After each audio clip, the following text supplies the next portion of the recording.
There we go. Now we're working with it. Okay. So let me say everything I said a few seconds ago since nobody could hear me. So, Dennis, it's good to see you. Chilean beef farmer, thank you for stopping by. Only have a couple hours today to stream. McWeasel, hello. Thank you for stopping by. So, what we're working on today is the one of the snake men. There were a total of 4 of these, I think. Yeah, Dennis, you could have texted me. Thanks. You saw me sitting here moving around and everything. So this is a snake man from the Hyborian Age collection from Clay Cyanide. So we're going to be getting this done today, slinging some oils on it. There are about 4 or 5 of us from the Painting Big Discord that are printing this and painting it. I don't know exactly when the other people are doing it, but I am going to share some links with you. Jazion, she's actually usually pretty consistent about coming by the stream. She's going to be doing it, so I'm going to share her links. There is her Facebook. Oh, and she does go under Neo Tokyo Project. Here is her Twitch. And I thought there was another one. Facebook, Twitch. The Instagram is... Ooh, I don't know how I can do that without... Let's see here. I don't know if it'll try to ping them or not. Let's see. She can be reached. You're good, man. Jason can be followed there at Neo Tokyo Project or let me see. Or there. Both of those are her Instagrams. And if the dog's barking, she is excited. We have one of our grandsons over for a few weeks. So excited about that. All right, so y'all know the deal. You know how we do it around here. We just go ahead and get messy with it right off the bat. Let me see if I can find my... here we go.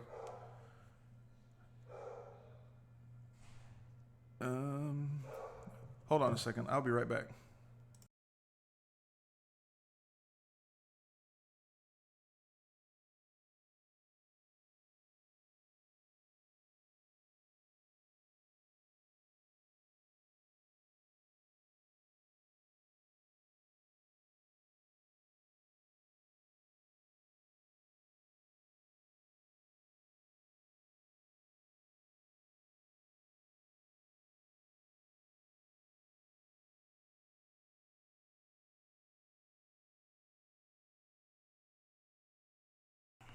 Okay, I'm back. Sorry about that. One of the dogs did not like one of the other dogs picking on her.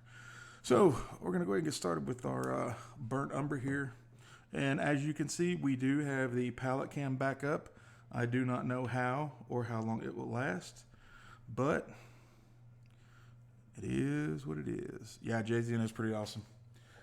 She does some great work.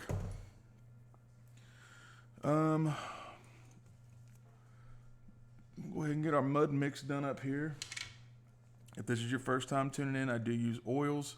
If you have any questions, please feel free to ask. It is quite a different procedure than acrylics. I still do paint in acrylics, but I have much more fun playing with oils. Yeah.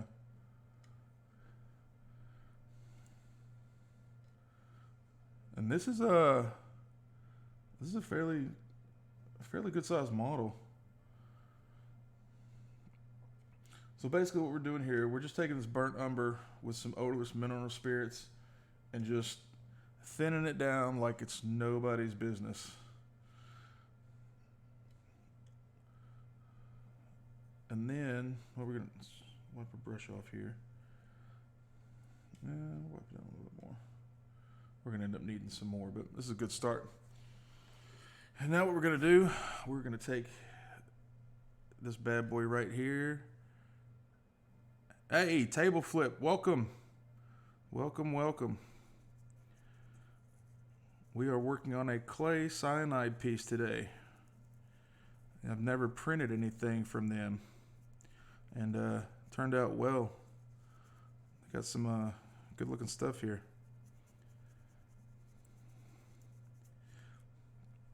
We're going to take this burnt umber and just smear it all over the place. Oh yeah. Yeah, they do have some great stuff. I just joined their Patreon actually, and I'm already not regretting it. Yeah, Chilean beef farmer, that's it. You just get in there after it. Get in all those nooks and crannies. Like the bagels. Yeah, once it's going, it's going. Can't afford to stop. If you stop, you second guess what you're doing. It's better just go with it.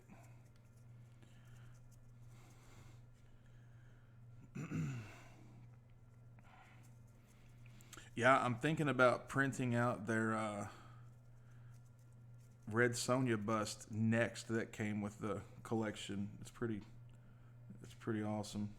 You can get some good skin practice with that the Conan bust that comes with the collection as well.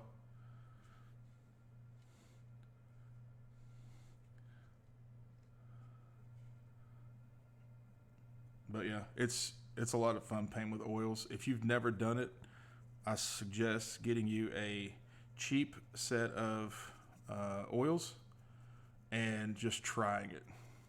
Hey, Table Flips, thank you so much for the gift sub. Thank you very much. Oils are a blast. Tashi, welcome. Yeah, Tashi is another one that's doing the Snake Man as well. We're going to see how far we can make it in a couple hours here, and hopefully we can cover some ground. Oils seem to go pretty fast.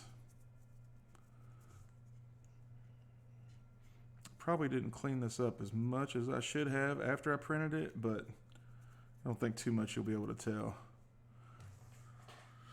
Okay, McWeasel, thank you.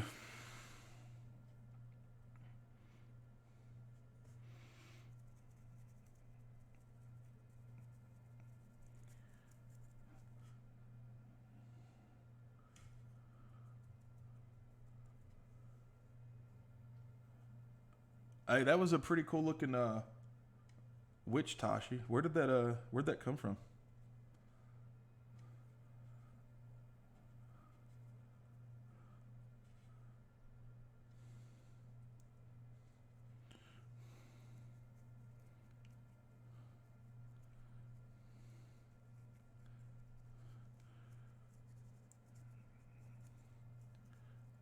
You know, you don't realize how big a print is until you go to smear paint all over it.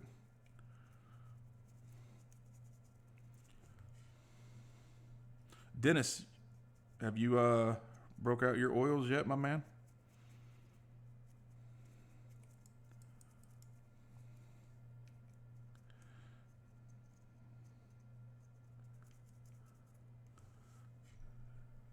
Yeah, there's definitely a lot of things that can be practiced on there.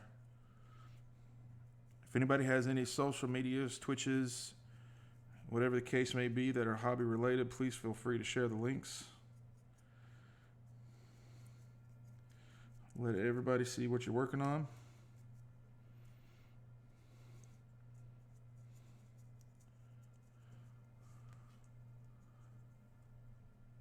Yeah, go check it out. It's a really neat looking sculpt. It's kind of it's you know how it kind of reminds me of the you know, you used to see the pinups on the noses of the planes, you know, riding the bombs and stuff. It's like a witch and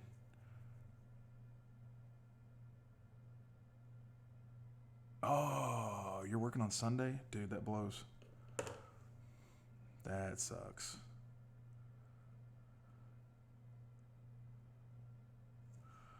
All right, so we got it covered.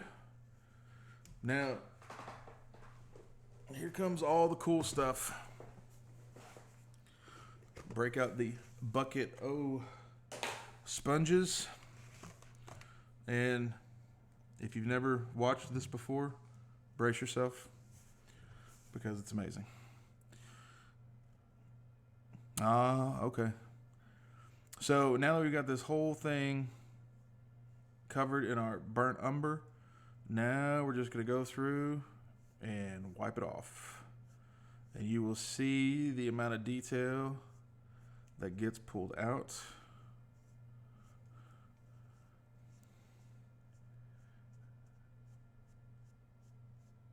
And I've actually thought about doing this to a couple models and just leaving them because it looks pretty cool.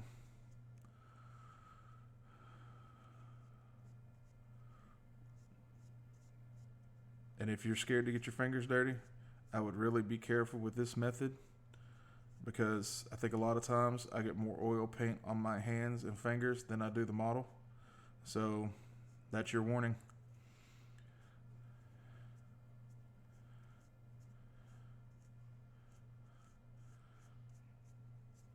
And we're just going to wipe. Now, it's cool to leave it in the little nooks and crannies. You do not want to, however, wipe every bit off because as cool as this is for pulling out details and stuff, yeah, kind of, yeah. Yeah, sort of a pre-wash, pretty much. So it pulls out the details, but it also leaves a fine layer of oil for the subsequent layers to kind of sit and move on top of. Yeah, Dennis, that's a good point. I actually have one of the other Patreons I'm a part of has a Swamp Thing bust that they did.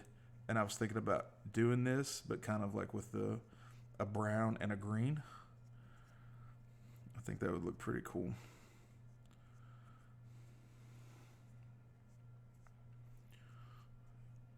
And you all know I have no colors picked out at all.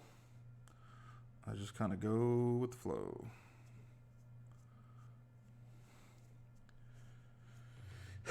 We will see where it takes us.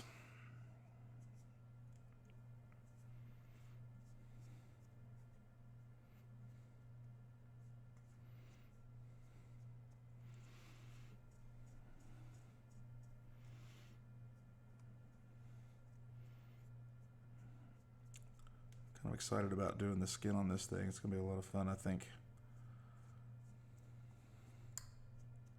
If I don't break him first. See what happens.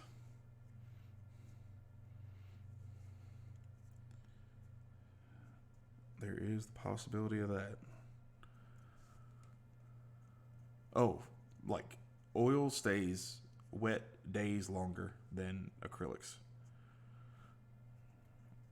I'm actually waiting on a heat lamp to show up and get delivered so I can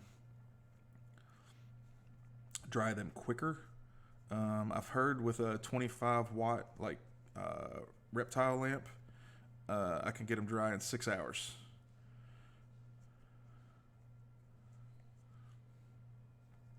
So we'll see how it goes.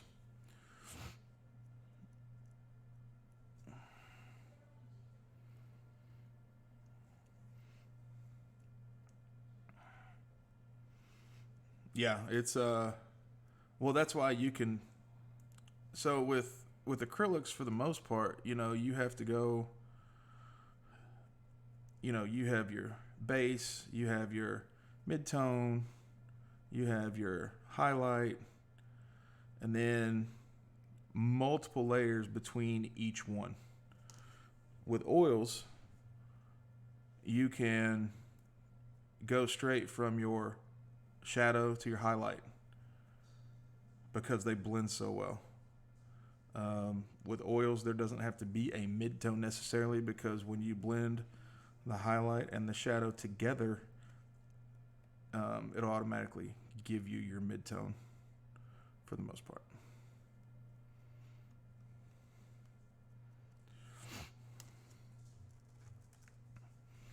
Yeah, you're not gonna blow on oils and dry them off. You'll be there for a long time.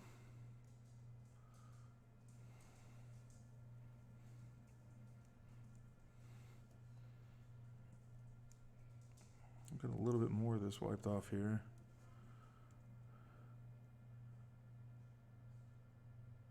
I'd say if you put it in there with the Bearded Dragon with 4 100-watt lamps, I'd say there'd probably be no need to go back after it's in there, because there wouldn't be anything left.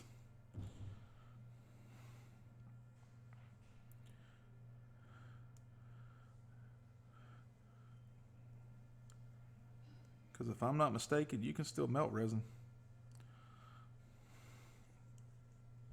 Well, I know you can melt filament for a FDM printer, because I caught a Benchy on fire one time just to see what it would do. Melted. It took a long time to melt, though, surprisingly. I mean, I don't know how many people have actually taken a lighter to a Benchy before, but it was pretty interesting. Took it a long time. Now, one thing you have to be careful of when you're wiping your pre-glaze off is some of the oil paint will get kind of up in the crevices and kind of want to sit there. And a lot of times I find myself, when I go to start blending my colors in, I'll grab some of that darker color that's still left in there, and it can cause me some problems sometimes. Not too terribly much, I wouldn't say, but sometimes. I haven't decided if I want to go with like a concrete look on this broken pillar and stuff, or if I want to try a gray. We might try gray. I've got a gray I don't use too often. I usually try to mix my own, but we'll give it a try. We'll see what happens. I don't want to do too much on the base, though, because I always end up touching the base while I'm painting, and then in turn, which puts more paint on the fingers. But you can tell it'll get on there. Oh, I got a clean hand.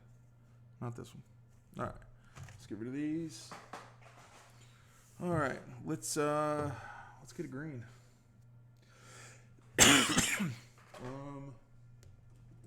What do we want here? I don't know if I actually have a dark green, so it might be kind of good. We've got some of that pre-glaze left over to work with. Interference colors. There's reds, blues, yellows. Ooh, that's a bright green. We don't want too bright. That's black. We don't want that. White. Goodness. We'll try this one. We'll go with some permanent green. TP. Don't know what that is. We'll figure it out, though. And we'll get some of the skin blocked in. Oh, that's kind of a cool green. I kind of like that. All right. Now, one thing you want to keep in mind with oils, if you've never done them before, is you want to do what they call fat over lean. And basically what that means is, in order to get one layer of oil paint to lay down on top of another layer successfully, you have to do kind of a thick over thin. And basically what that means is, if you put down a thin layer of oils first, then you need to put a thicker layer of oils over top of it. Then, if you want to go over that layer, you have to go thin again. So you just go thick, thin, and you just keep alternating until you get everything done you want. So let's see here. We're going to try to cover some big areas here. So we're going to grab some of this. And I'm not going to thin this, first layer, because this is essentially kind of like our base coats, for lack of a better word, I guess. So we're just going to get these painted on. And with those initial layer, with that pre-glaze, kind of getting in all those little nooks and crannies and stuff, then that means our shadows are, for the most part, kind of already in place. So we don't have to worry about those too much. But one thing you can see is that, maybe, yeah, you can see how the tip of the brush is getting darker than the green. That's because the brush is picking up that initial pre-glaze we put down as you're moving the green paint around. So in order to keep them from getting all muddied up and everything, you do want to keep wiping your brush off every so often. And then we'll just go back in here, grab some more, and just keep working it.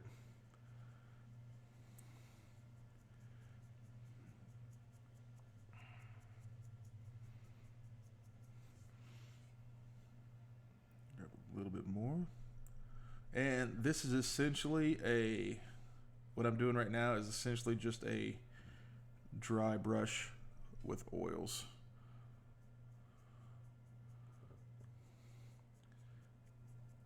And then we can go back in a little bit and do a different color on the belly.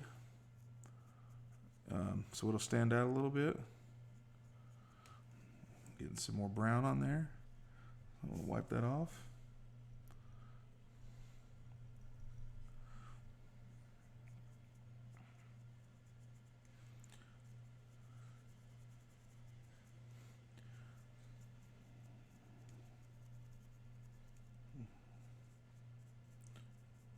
Green's covering pretty good.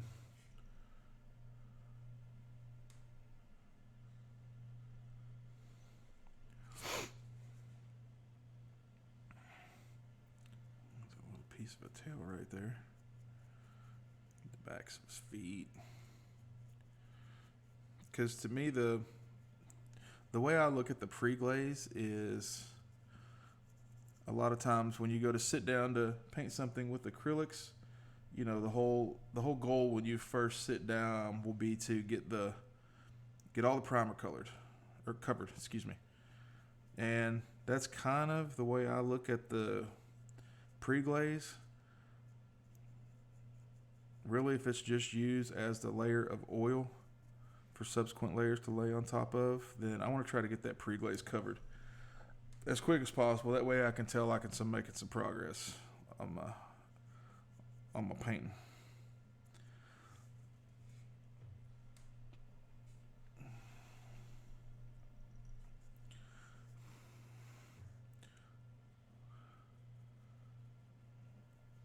And we'll be coming back in and detailing stuff in a little bit. Oh, wife. Wife has entered the chat room. Hello, wife.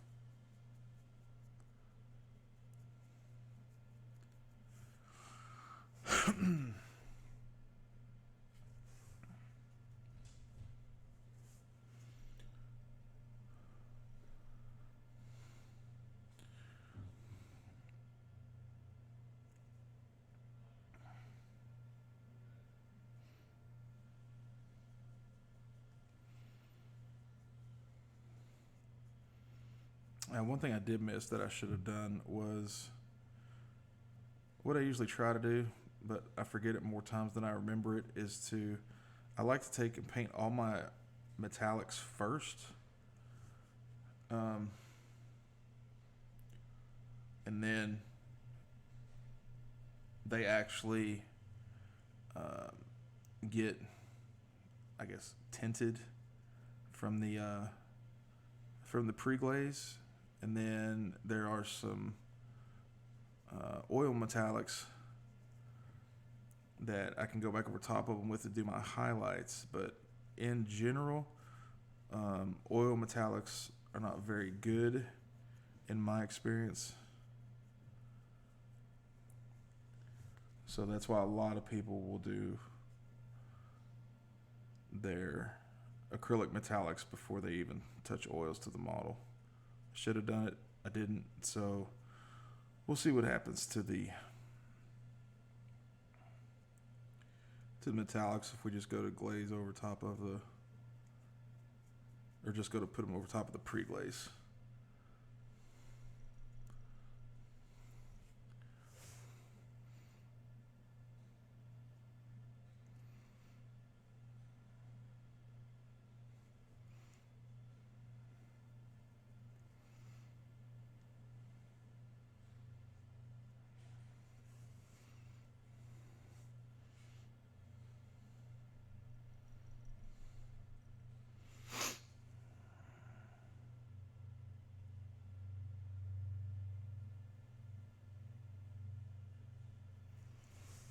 It's going to be a really, really easy way to go in and highlight these muscles, since we don't have to wait, or since we don't have to build up transitions.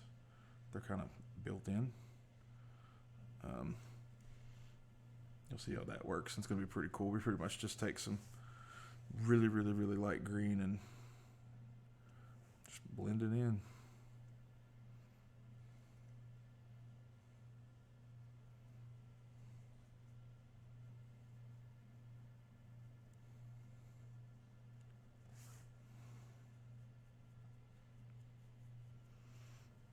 And it's fine if you leave some of the brown in there. I mean, color variation never hurts.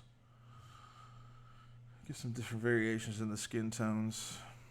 Yeah, I like it too. It's a lot better than I thought it was going to be, actually. I was scared it was going to be too bright, but it's all right. Pleased with it.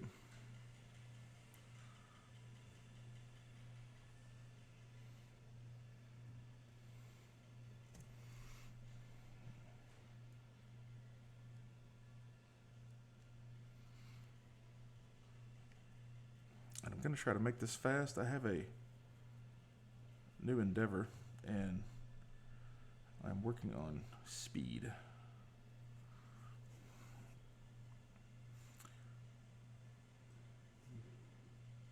So if I happen to do something and you're like, hey, how'd you do that? Why'd you do that? Then please feel free to ask, because I might not remember to explain every little detail. And the question you have, more than likely somebody else has it as well. We follow the rules here that there are no stupid questions. It's all about learning, having a good time, and expanding the hobby.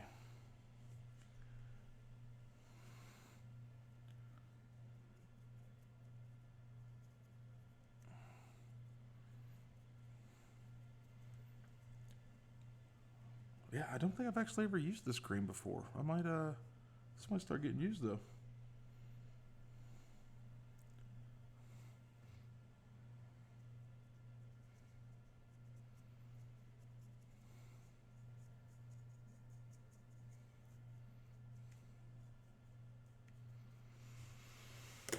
Okay, let's oh, let me find my, is this my gray?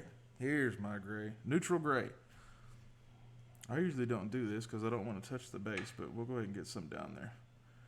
Get some different colors going, make it a little bit more exciting.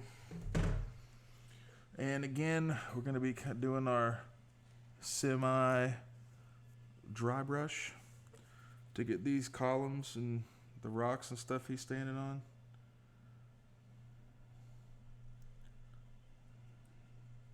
Some of this pulled down. Now, if the oil paint ever does get to the point that it's kind of too stiff and unworkable, then we can just touch the tip of the brush in our odorless mineral spirits and kind of swish it around in there, and it'll bring it back to life a little bit.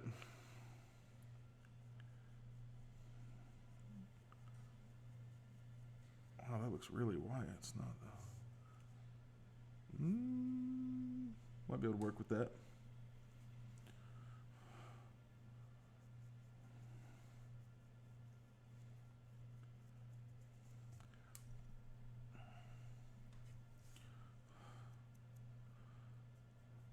Brighten it up a little bit. Actually, we'll kind of leave it that brown because I'm pretty sure back in the time frame that this was trying to be depicted in, they didn't have necessarily concrete. They were just running around on. So imagine it was probably a sandstone type thing. So we'll light it up a little bit. We'll still kind of try to keep it in that brown tone.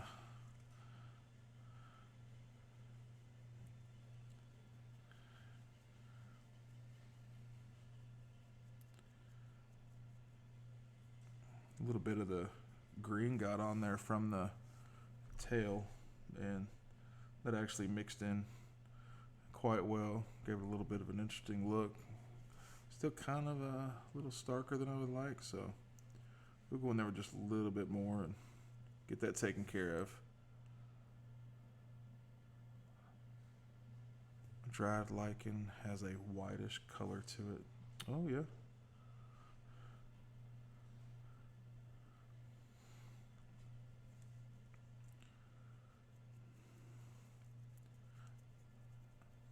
It's been a long time since I've actually kind of done a base to anything. It seems like everything I've been printing, I haven't just printed it and thrown it on a plain old base. Everything's kind of had these pretty awesome pre-sculpted bases. It's been pretty neat.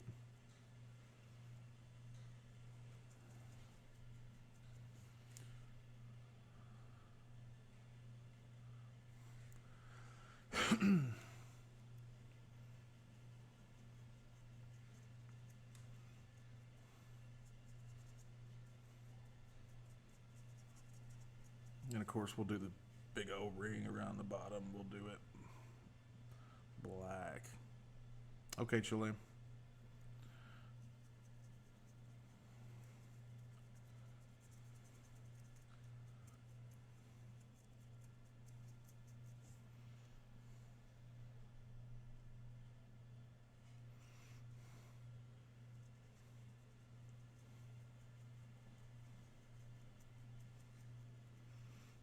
Pre-glaze did pretty good to make it look dirty-ish.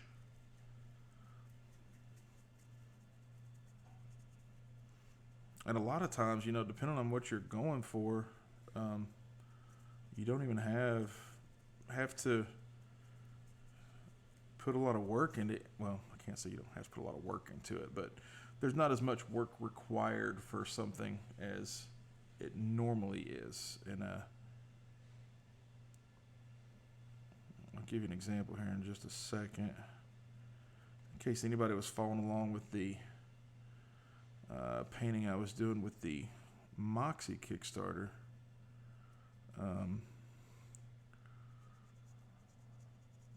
My wife, who is Evil Barbie, who is also the creative director for the Frayed Brush, because I can't pick out anything and make it look good.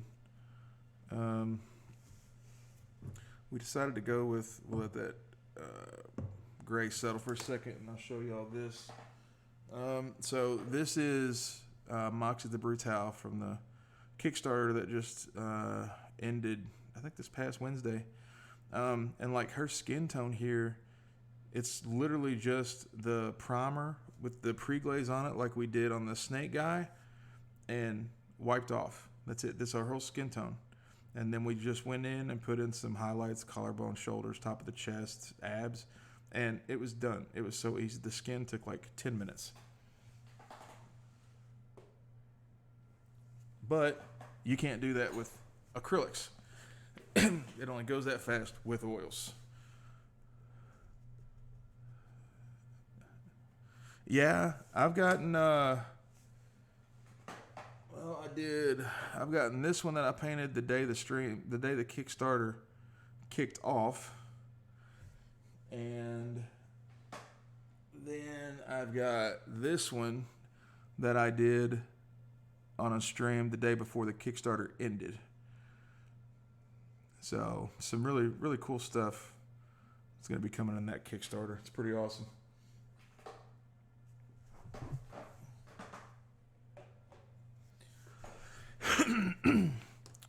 All right, I'm gonna. Yeah, it's pretty epic. Let's see here. What color do we want to do this little skirt? We'll get a bunch of base stuff laid down before we start going back in for highlights. Yeah, thank you. Yeah, we did the base breaker. We did in, I think it was about 5 hours. Was that stream? And then the busts, it went for a little bit longer. I think the bust went for about, golly, I think we went for about 7 hours on that stream because it was kind of kicking everything off. Should we go with a blue, a red? Is there a canon color these should be? I'm not sure. What do you think? Yellow or red? Yellow, red, blue. What color should we make the little skirt? Anything but black. No black, no white. Just because they're horrible. We can start doing some of the straps.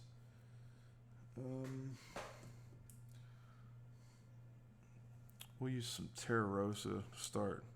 Red? Red it is. Let's do it. Let's see what we got for reds here. Oh, goodness. Just tore down everything.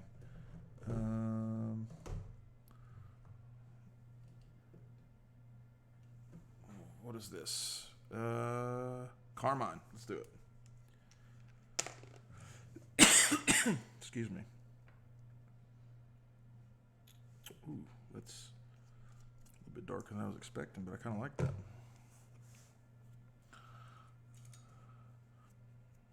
Valid point. Good point. Oh, this is a very, very transparent red.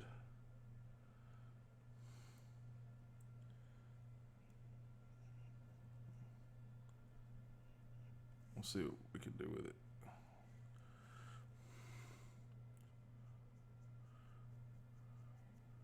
Welcome back.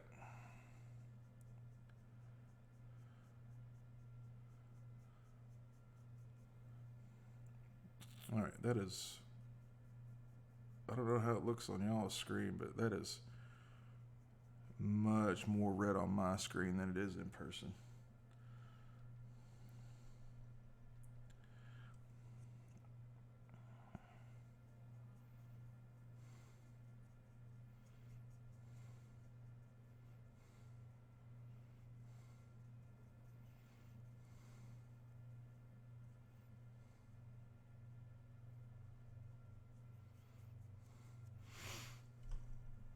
Looks burnt one. Yeah, I guess it does a little bit. Yeah, it does on my screen a little bit.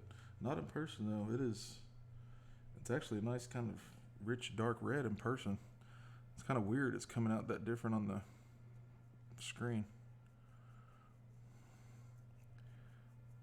Even with it thinned over top of the pre-glaze, it still looks good.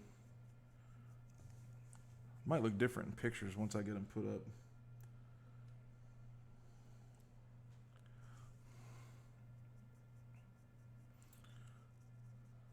So, Tashi, when are you starting your snake?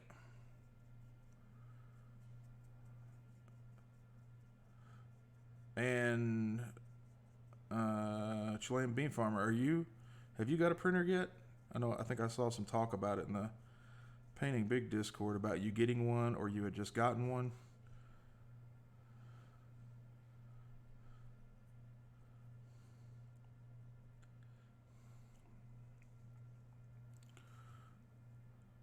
Mid-June, nice. I'll tell you about my experience with 3D printers. So, oh, you got your, that's good. Yeah, I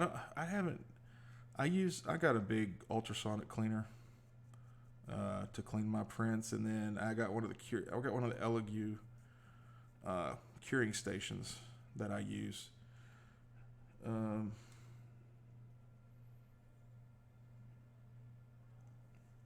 Yeah, it will be. That's one of the cool things about doing the projects like this. You know, you get a bunch of different people doing it. You really get to see a bunch of different people's perspective on things. But my first 3D printer I had was a Mars Pro or a Mars 2. I don't remember.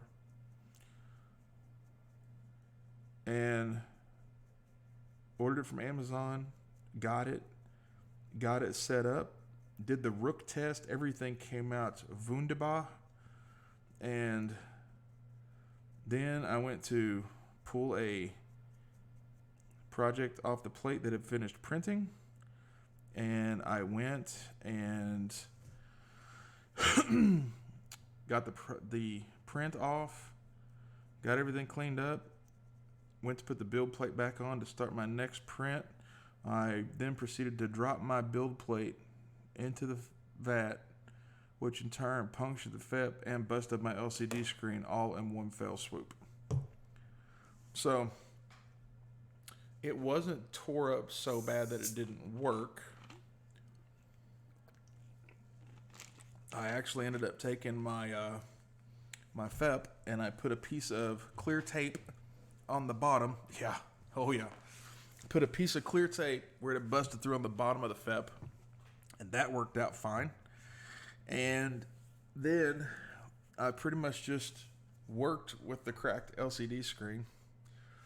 And this was like the first, I guess kind of like the first run of the Mars printers, because I couldn't find an LCD screen anywhere. And I ordered different ones and tried them, and they weren't set up, resolution, pixel, whatever. I don't know about all that stuff. Anyway, they didn't match, long story short. So I finally worked with that printer until I just couldn't do it anymore.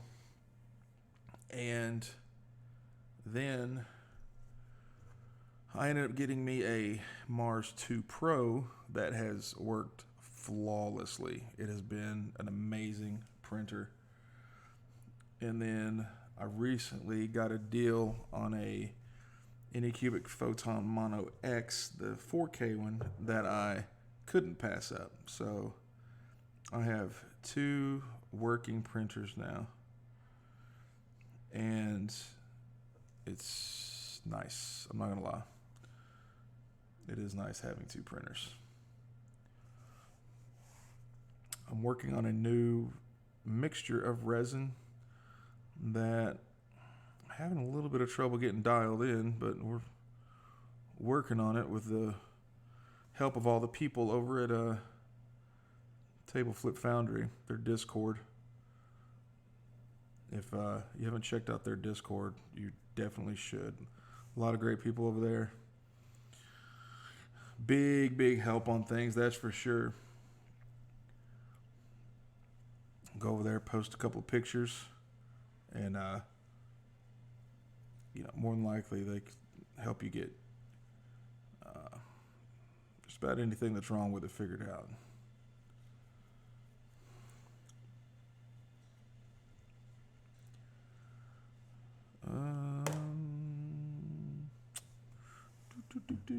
Let's see. Yeah. Oh, yeah. I love the cones of calibration. Yep. As a matter of fact, I have about probably 30 sets printed that are just sitting over there that I haven't cured and thrown away yet. You know what? I bet you that might look good. We might try some yellow ochre on those, that brick and stone. Thank you very much. Thank you for linking that. Yeah, if you've never been over there, go check them out. Go join. Say hello. Tell them the Fray Brush sent you, because it truly is a group of great people.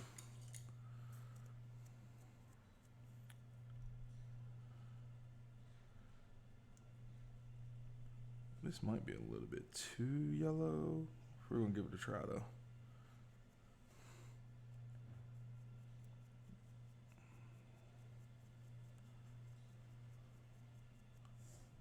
That might be okay.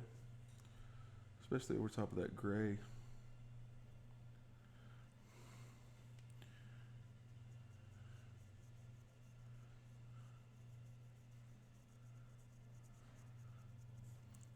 So at least let us get the stones a different color from the ground, which is cool.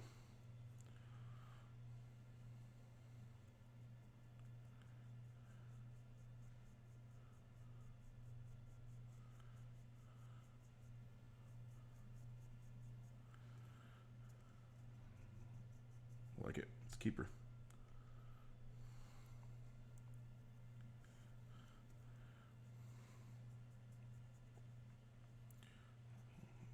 Looks like that might have been a column there. Get that.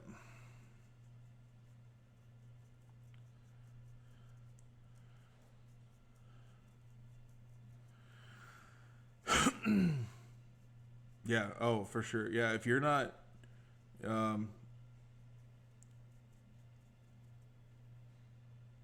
yeah, if you're not part of the Table Flip Discord, then it's kind of one of those things I need to ask you what you've been doing with your life.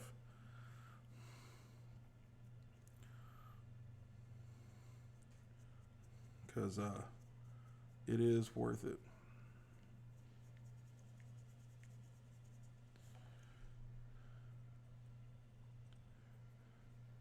Nice, nice, nice.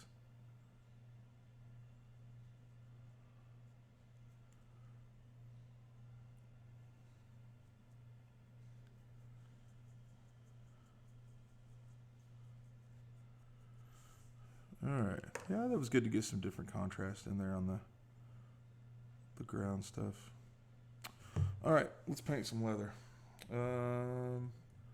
What do you have here? Mars Violet. I don't want to use that. Umber, yellow, green. Let me try some raw umber. Oh, thank you. Yeah, I'm trying to see how far I can get it in another few minutes. Yeah, sure will, Tashi. I really appreciate you stopping by, Tashi. Thank you very much.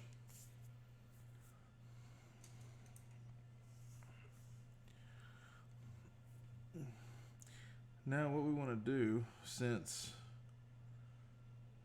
that's pretty transparent too.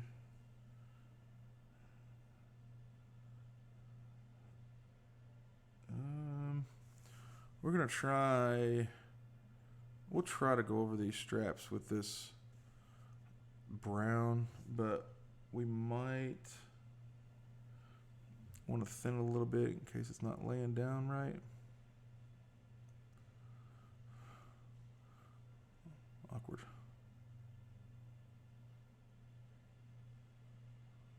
And if it mixes with the green a little bit, that's fine. It's a dark color anyway. Okay.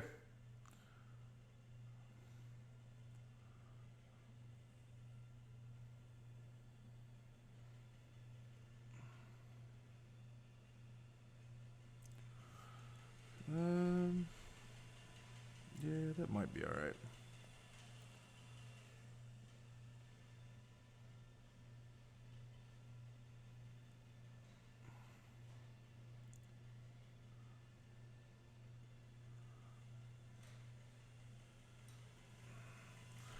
Might be mixing a little too much. Might let that settle for a little bit and then go back in with the different color.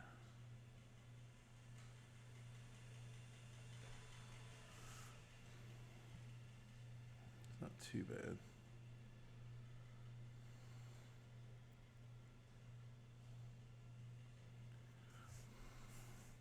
I keep wanting to put my hand on top of his head to rest it, and it wouldn't be good for anything.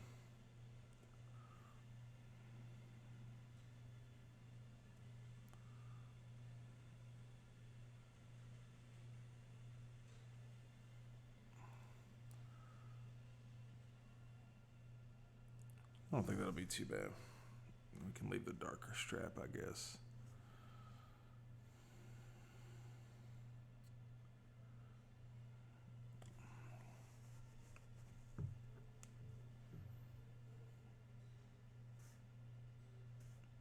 Is that? Yeah, I guess this is part of the strap.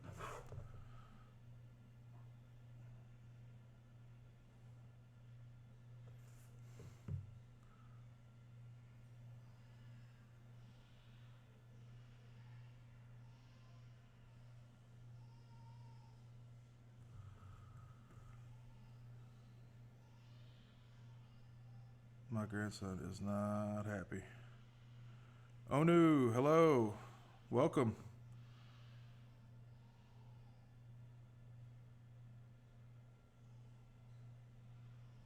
Welcome to the stream. This is one of the snake men from the clay cyanide Hyborian Age collection that we're working on today. Oh my goodness, he is not happy. Somebody has upset him.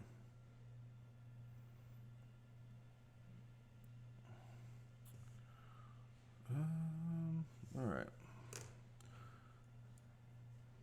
Touch up this green just a little bit more, and then we'll get into the fun stuff of getting the highlights in.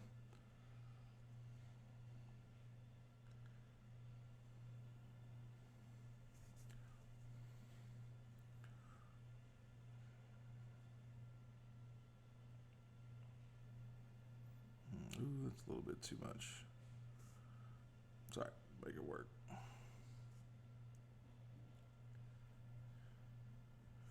Oh, thank you. Thank you very much. So now, when I was talking earlier about how you don't really have to wait on anything, you can go straight from shadow to highlight. This is what I was referring to. So we did our base. I already put it back up. It was a green something. Deep green? Permanent green? Permanent green. That's what it was. So now we're going to go into radiant green. We're going to go straight from our base color to our highlight and call it a day. No reason to mix all those other individual layers in. So let's try to find a flat brush kind of. We'll go ahead and do the skin in case we get anything on something that's not skin. We can still go back and correct it. So I'm using a filbert here, and it's a nice flat wide brush. And I'm going to get that paint rubbed in, and I'm actually going to take some of it and wipe it off there, because now what we're going to do, let's see if we can start it on the head, and you can see we're basically just going to start dry brushing it on there. I sure am. Yeah. Nice to meet you. Yeah. I was raised in Colorado Springs, Colorado. And then we moved to Oklahoma. And now I'm a member of the Salisal Lodge, number 120.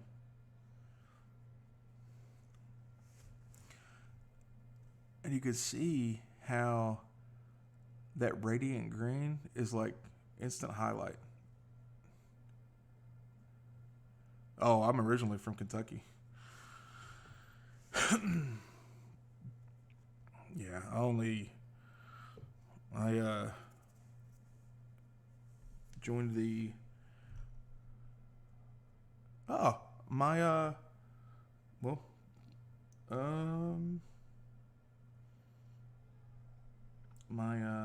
my wife lived in Alabama for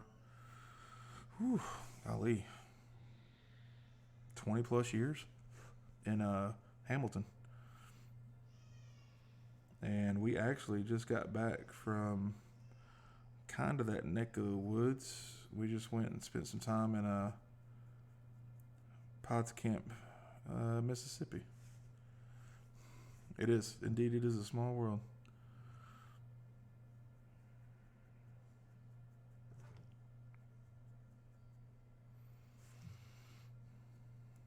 I remember we were putting that green on, it kept kind of getting that brown from the pre-glaze in there. So you want to keep your brush clean.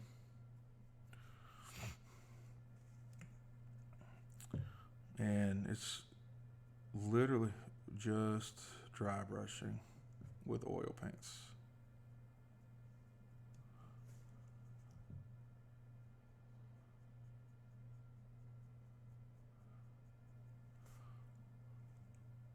And I mean, it just highlights it right up. It doesn't get any easier than that, folks. If you know an easier way, you let me know, because I'll try it.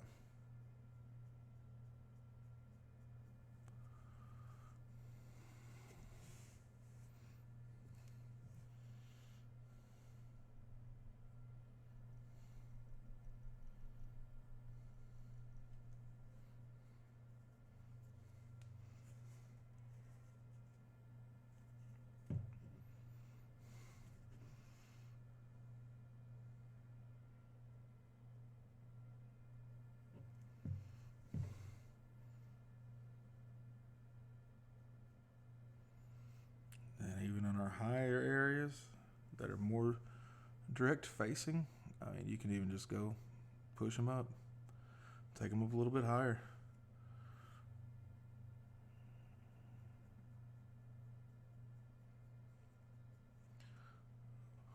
Oils are a joke.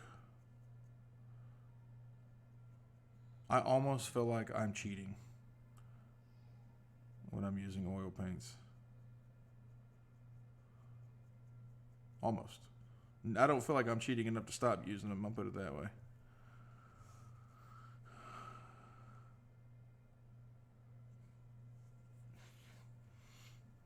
Now,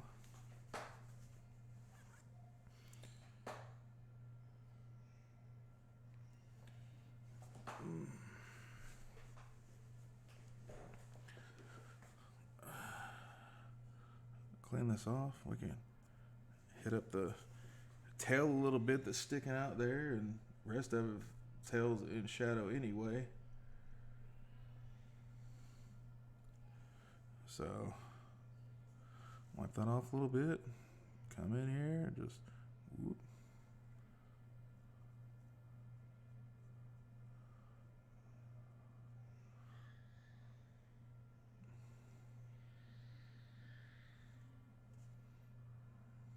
There it goes. We went straight from shadow to highlight.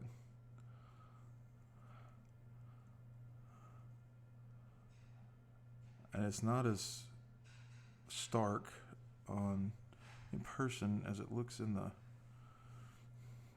camera, but might show it better in pictures in the Discord. Go ahead, get a little bit more on the face there. Pull that out a little bit. Wonderful. Wonderful. Let's set up this hand a little bit here.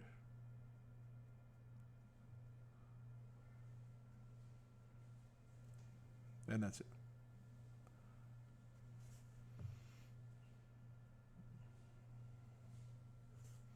And you can just take it up as high as you want to. We could keep going, but I don't necessarily see a reason to.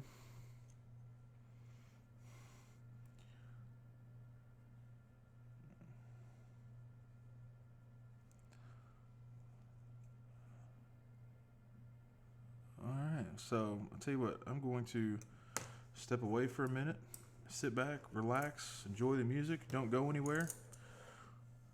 I will leave this here, let that settle for a second, and I will be, well, there it went.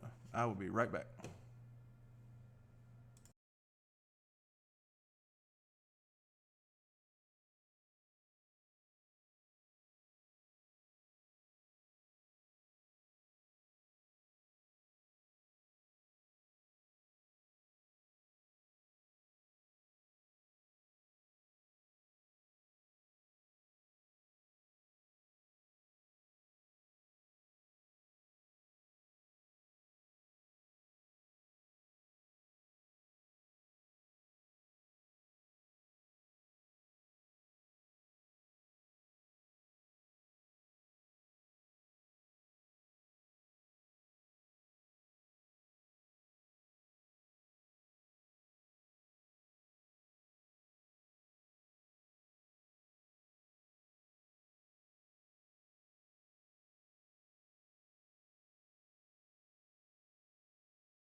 All right, we're back. So now, let's go ahead. I want to get a little bit of color in those eyeballs so they kind of stand out a little bit. What do we got here? Oh, we'll be using that in a second, though. Ooh, I don't know. We might use this. We'll be using Radiant Magenta on the red here in a second. Man, where is... I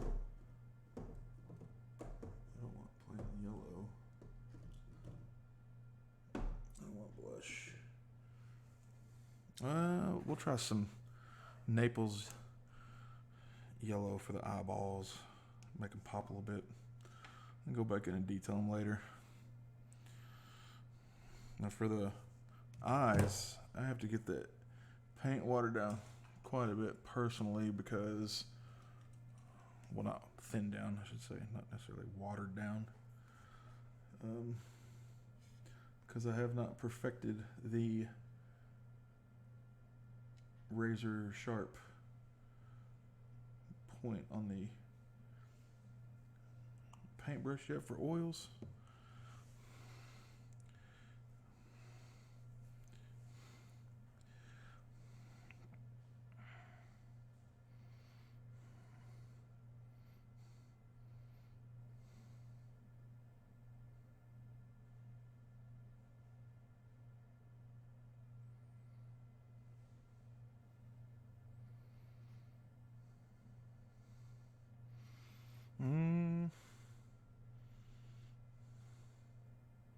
Might be a little bit too thin. It's not covering very well.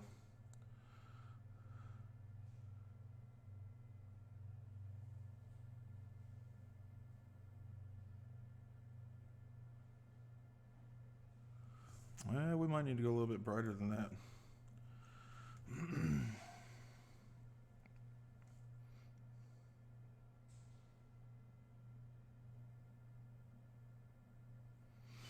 Yeah, we're gonna go brighter. Let's go. We'll go with some brilliant yellow light. Ooh, goodness, that's messy.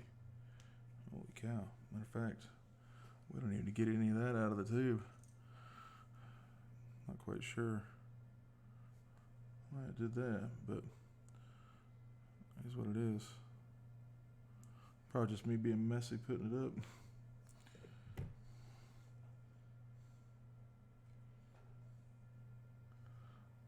Now this is actually a yellow. I know it looks pretty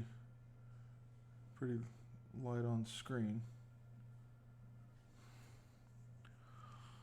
but it's also got contrasting against a dark, so it's going to look even lighter. Let's see if I can do this without sticking my head in the camera.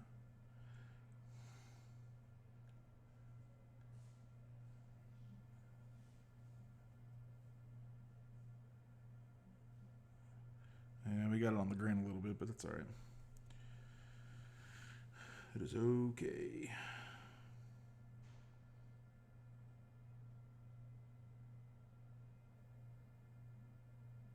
Because we can just go back and blend that in. Because I'll show you a little secret with the oils. So I have a clean brush here that I haven't used on anything. I can go back in here and just wipe away that color I just put on.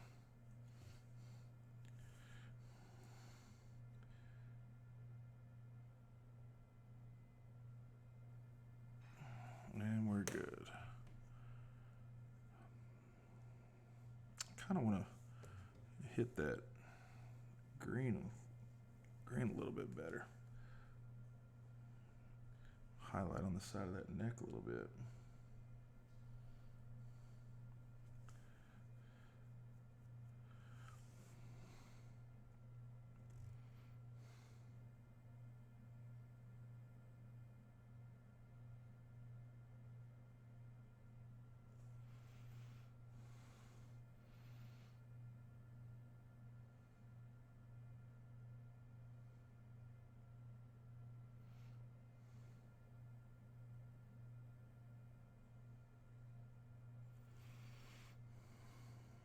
we go.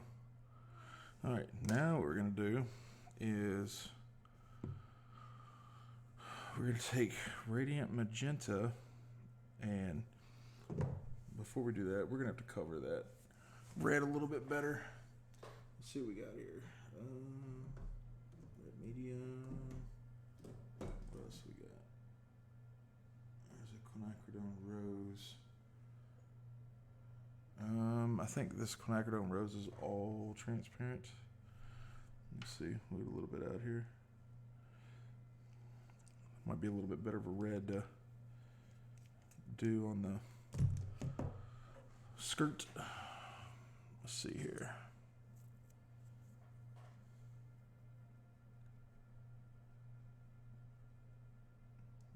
Yeah, that's more transparent than the other red. Maybe there might not be a red that is not transparent.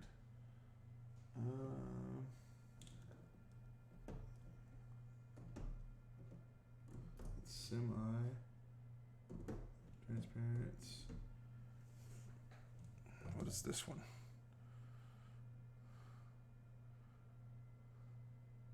Opaque. Here we go. So it's going to be bright. Cadmium Red medium. Here we go. Ooh, that is a bright red. All right. That's right. Nothing wrong with contrast.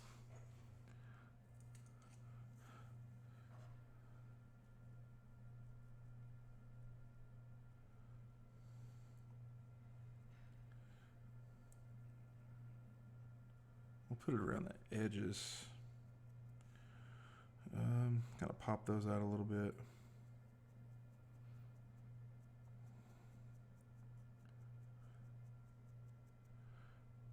I don't know how well you can see that. No, can't see it very well. All right. Straight to the Radiant Magenta it is.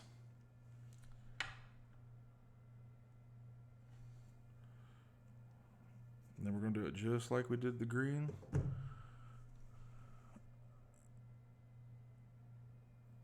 You notice I use a different brush for each color. Is it because you can't clean oil paint off as easy as acrylic? Yes, that is exactly why.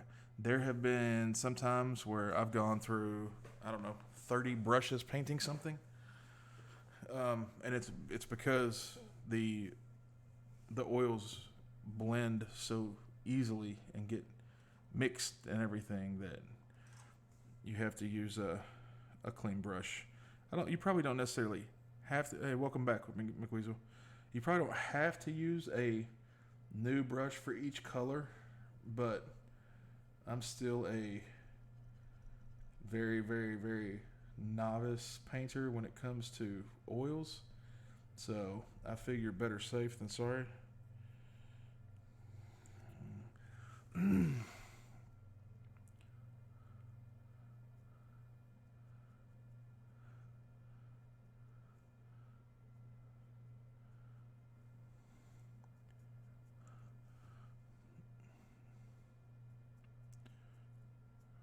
That's popping out pretty good.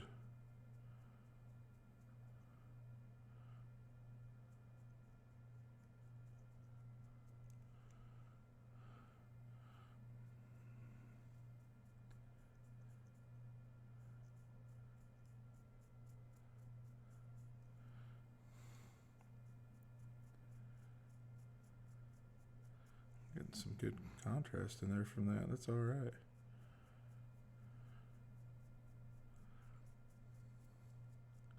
And I'm not being gentle with it either. I mean, I'm throwing it on there.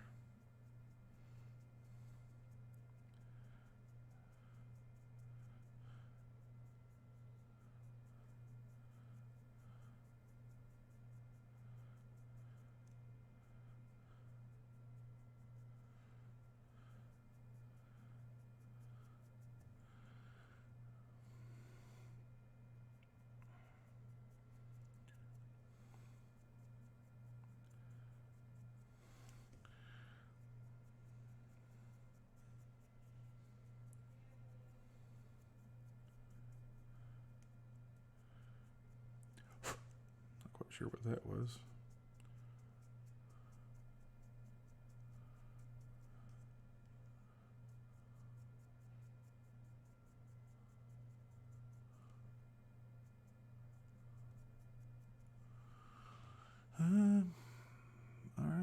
that's pretty well highlighted. Let's see what we're gonna do with the bracers.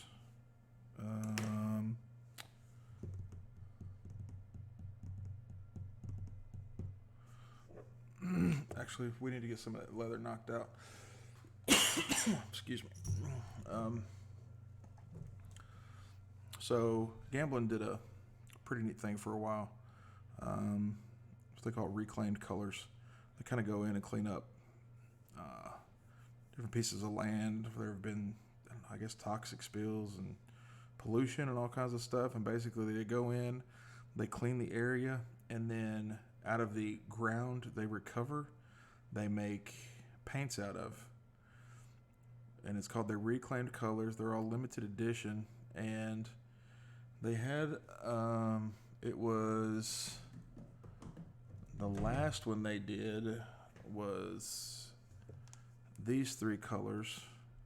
They had one other one before that was a gray, and I wasn't able to find it anywhere to get.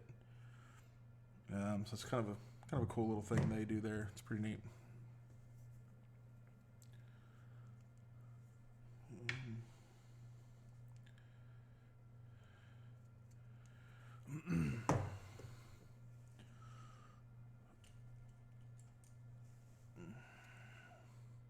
Let's see.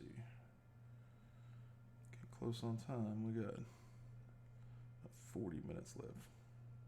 Let's see how far we can get. I think the only issue we're really going to run into is our metallics, and that's just because I didn't prep it correctly before I started.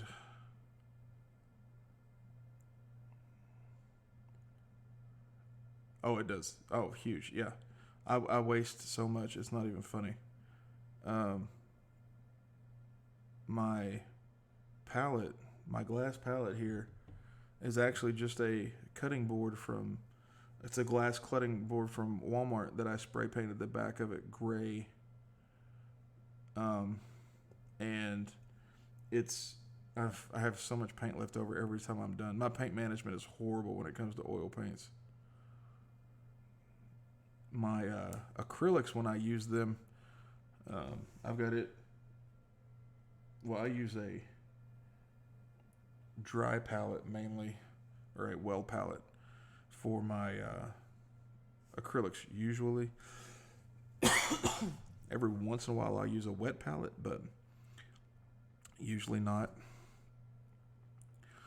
And it's like, especially when it comes to like Reaper paints, I have it down to exactly drop per drop paint to water for whether I'm base coating, glazing, highlighting, whatever the case may be.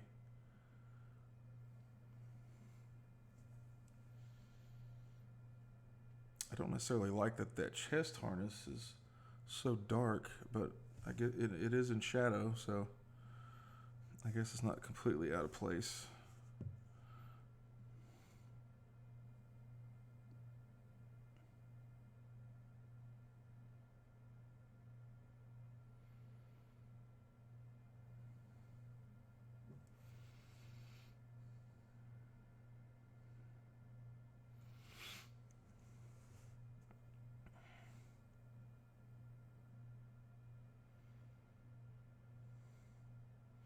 But yeah, there are some people that will get a glass palette, and they will actually take one of the containers that a Masterson palette comes in, and they'll just sit their palette for their oil paints inside it and put the lid on, and these oil paints will stay workable for, I don't know, I could probably use them for 3 or 4 days just leaving them out like this. But if I put them in one of those other palettes, I mean, I don't know if there would ever be an end to when I wouldn't be able to use them anymore. Oh, sorry about that. I didn't realize I was off screen.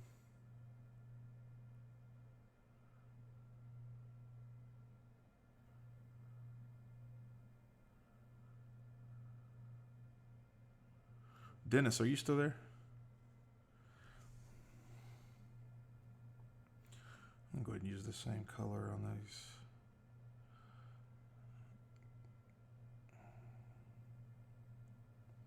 knives. I can't think of what it's called right there. It's not. Is it a falchion?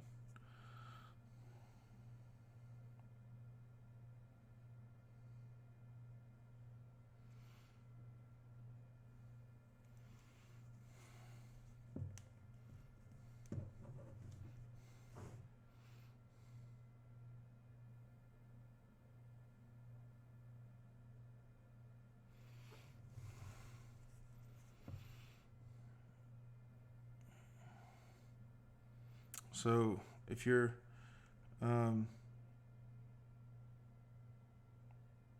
if you want to get in on what we're doing, it's not a contest or anything like that. It's just 4 or 5 of us are painting the same mini.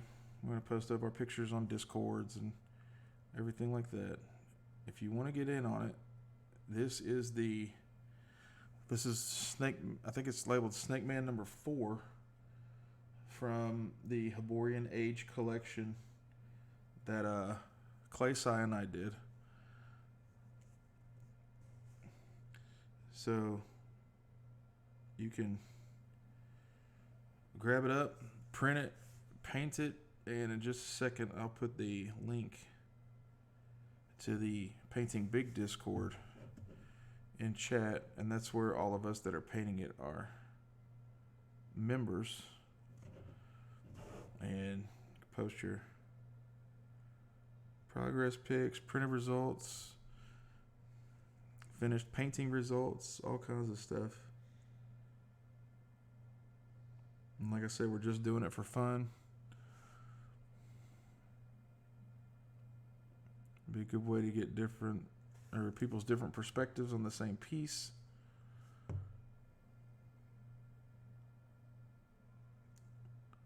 Just a good time.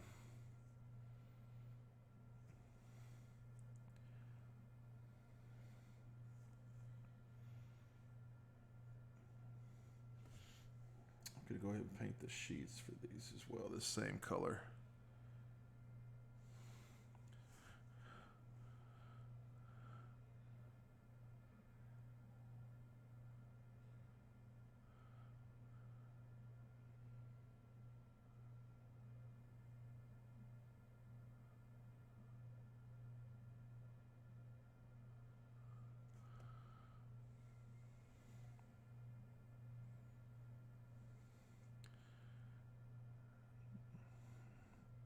Use a little bit maybe lighter brown when we come back in and highlight them later. That must be popular. My phone feels like it's going nuts.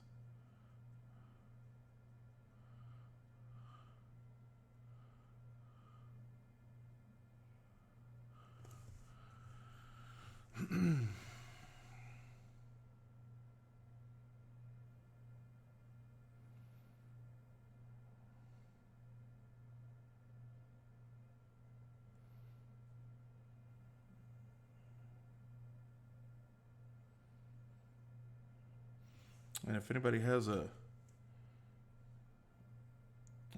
Instagram, a Twitch, YouTube, anything like that that's hobby related, please feel free to share the links. That way you can show everybody what you're working on.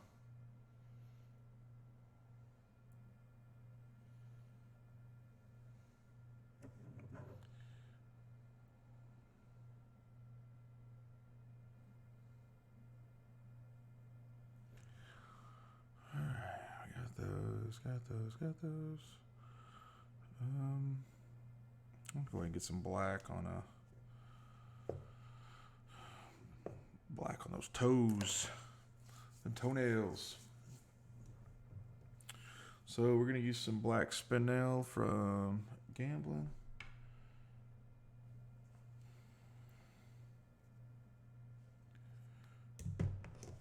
Ooh, goodness, oil paints are falling everywhere. Let's get another fine tip brush. If we have any, here's one. Ooh, that one's seen better days.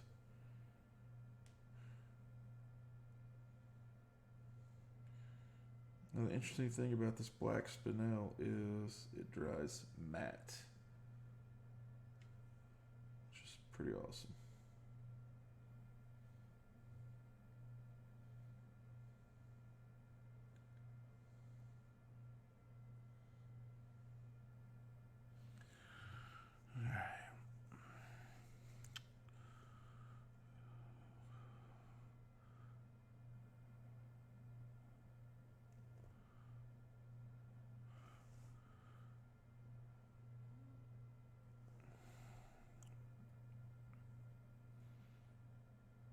And we've already got our gray out, so we can just go straight to the highlight. If we get this black on, we just have to make sure they're different consistencies. The thin over thick, we talked about that earlier.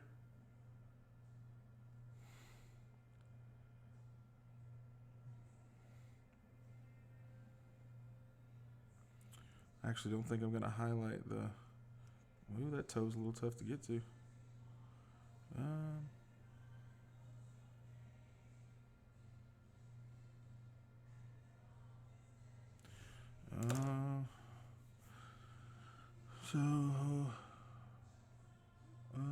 I'm sorry, give me 1 second.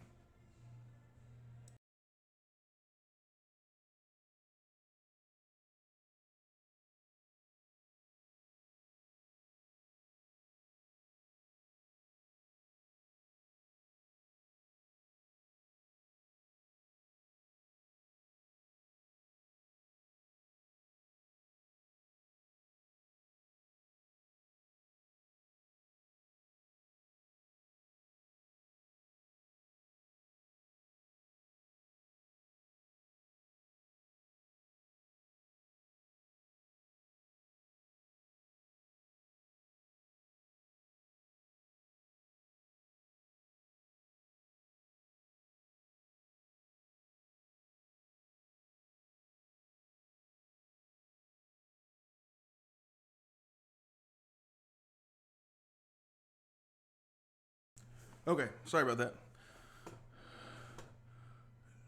So now let's grab a little brush here. We can use this one. We didn't use it for too much earlier. And we'll grab a little bit of our gray here. Just enough to hit the top of the tippy toes.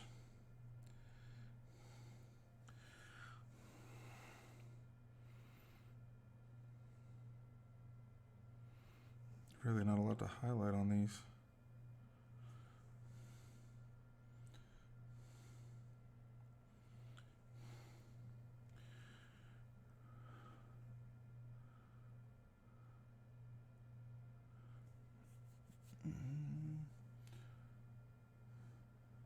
Black's wrecking that gray pretty fast.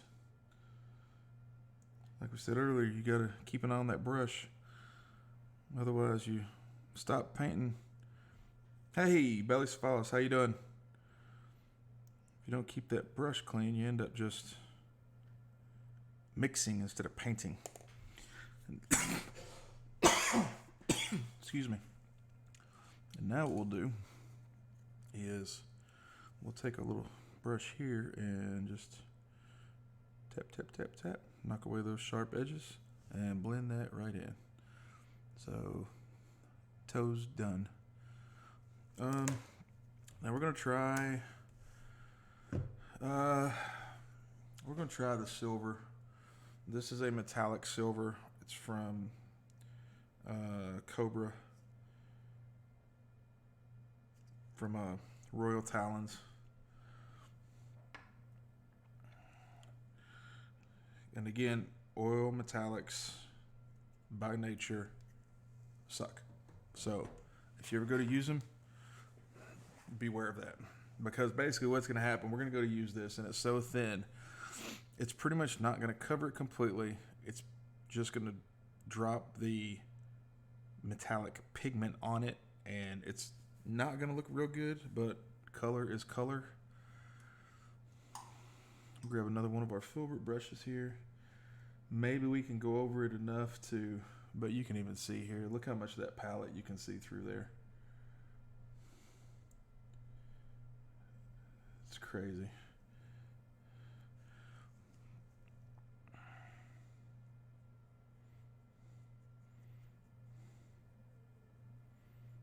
Yeah, it doesn't even.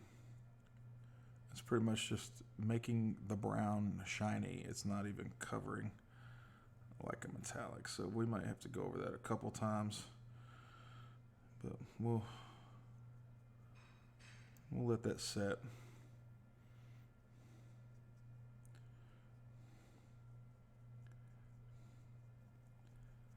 We'll get it on there. It's at least something on there. It's covered up the pre-glaze.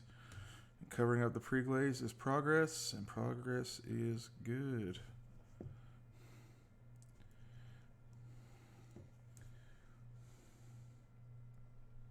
A little bit more here.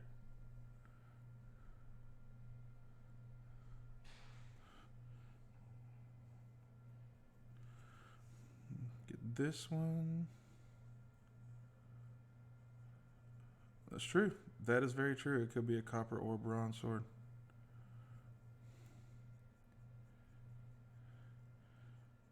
And we might actually do that. I think that's a genius idea. Because I was trying to kind of get the, the Egyptian, Egyptian vibe from this thing. And I was trying to find a way to work in some turquoise without it looking too crazy. I was thinking about doing his bracers in turquoise. I don't know. We'll see. We might come back to that. But yeah, that's a good idea for the copper or the bronze sword. Matter of fact, let's try something. Let's experiment. Light gold, silver, deep gold. Deep gold's kind of a copper, I'd say, in the grand scheme of things. Let's throw that on there, see what it does. Okay, that's really gold. It's not as red as copper, but see what it looks like. There is no harm in trying. Doop, doop, doop, doop, doop, doop, doop.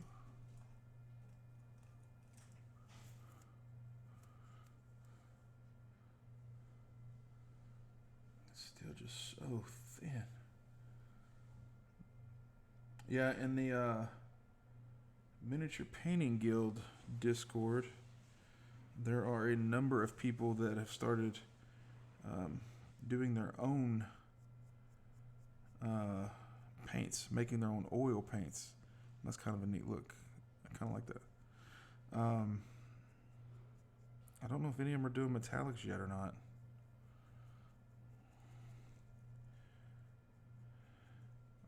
I kind of like that look. That's a neat look. Good call. Good call. It's not exactly copper or bronze, but it's yeah, I did too. That came out pretty nice. Meshes well with the brown.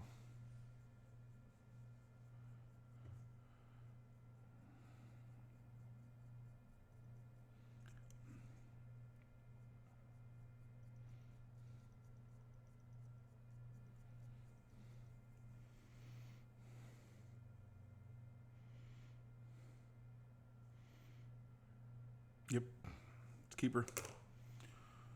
I really kind of do want to work some turquoise in there. We'll see how bad it'll clash. We've got some turquoise here.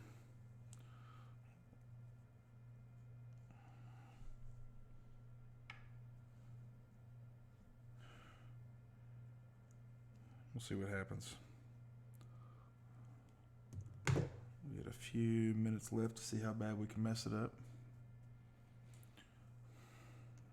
I think maybe if I put it in a couple different spots, it'll be okay. Of course, rule of thumb is if you put it in one place, you got to put it in another. So we might actually do the bracers, and got a couple little things hanging off here. We might hit those with the turquoise, depending on how it looks. I hope so. We are about to find out. We're not a running out of skin on my hand. We're going to go thicker than that. Let's do this. We're actually going to paint this on.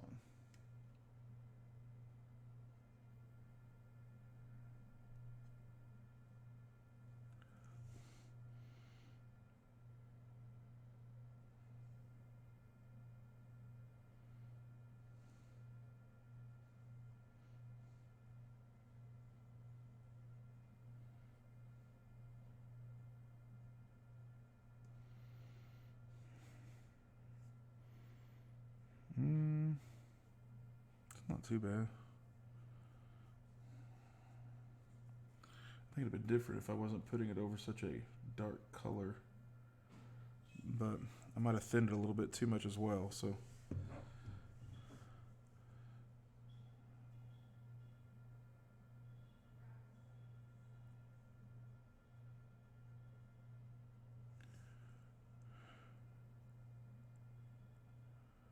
Yeah, I think I just did it too thin. Let's thicken that up a little bit. If we can brighten it.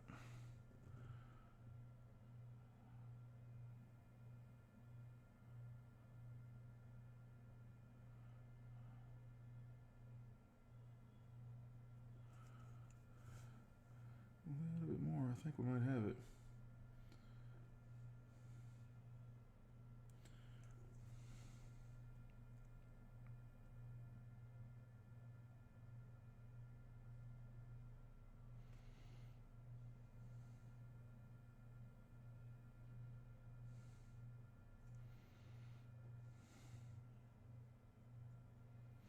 Go back over. I think we're on the way to something here. I think I'd like to have a little bit brighter though, so we'll go back over it in a minute. Maybe a little bit thicker. Make it stand out a little bit more.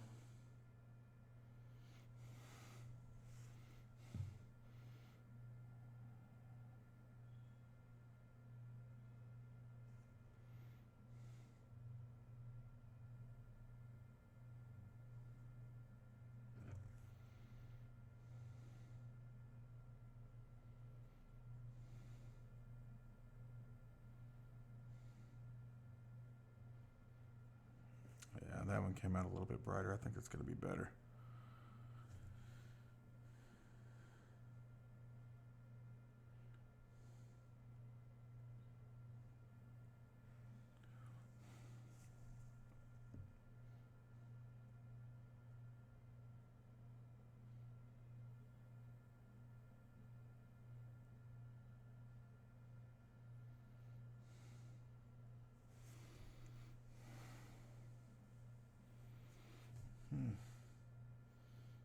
Now, sometimes what I will do is when I get done, painting something with oils, I am, better at finer detail with acrylics than oils.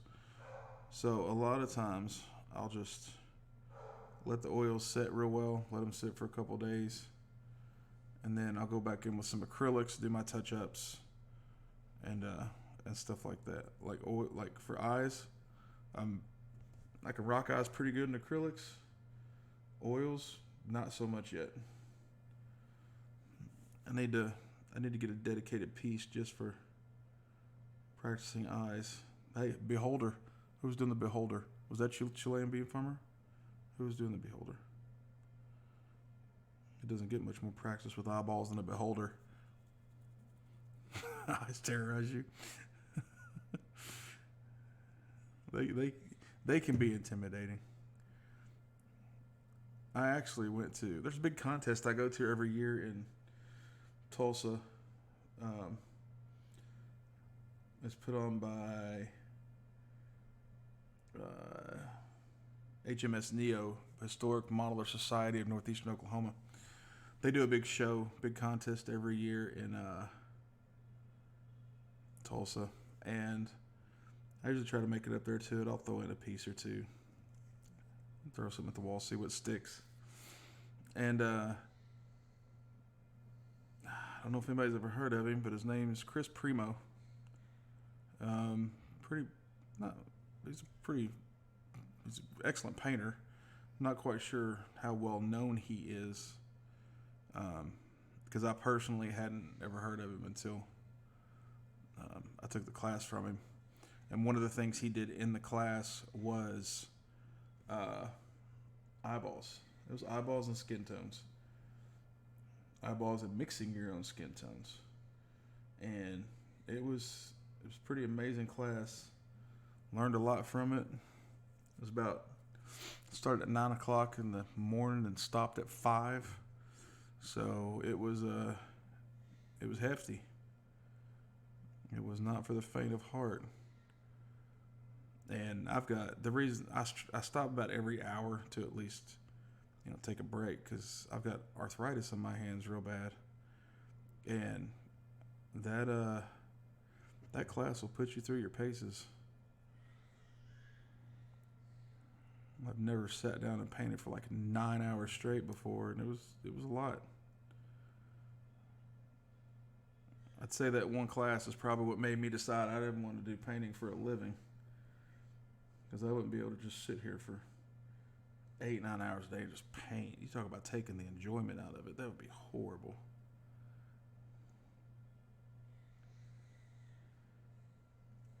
For me, anyway. I'm sure there's some people that just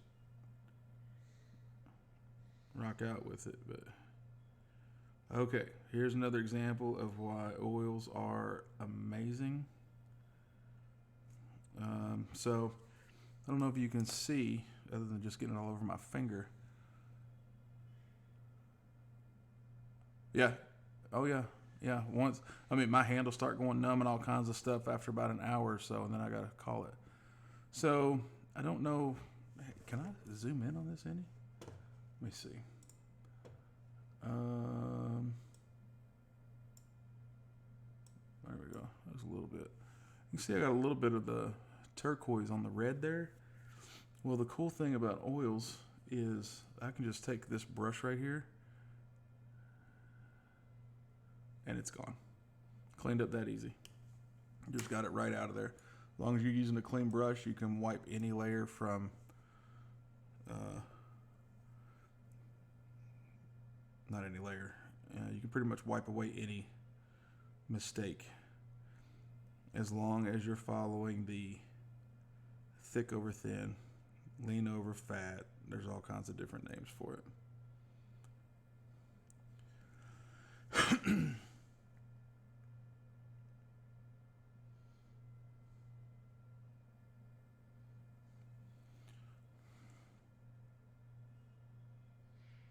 Yeah, I use, I wouldn't say I necessarily do all glazes, but I use pretty thin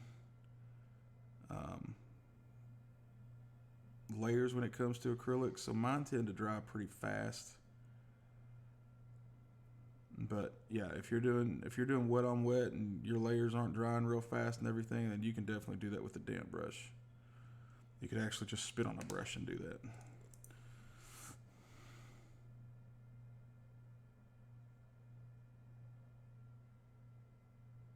But don't do like I did and just use your metallic brush to go clean it off. That doesn't end too well.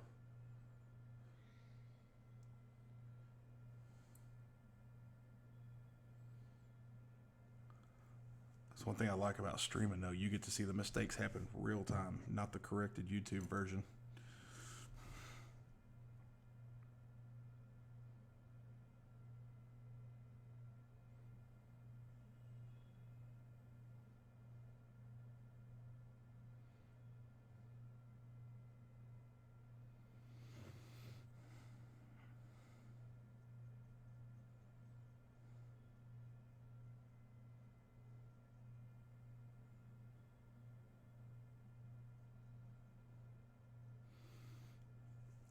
Matter of fact, you know what? I was talking about that painting big Discord. Let me throw the link up in here real quick so we can get everybody in there.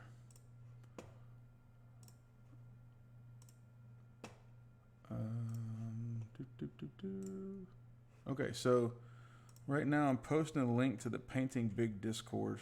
It's Painting Big is Ann Forster, an amazing painter.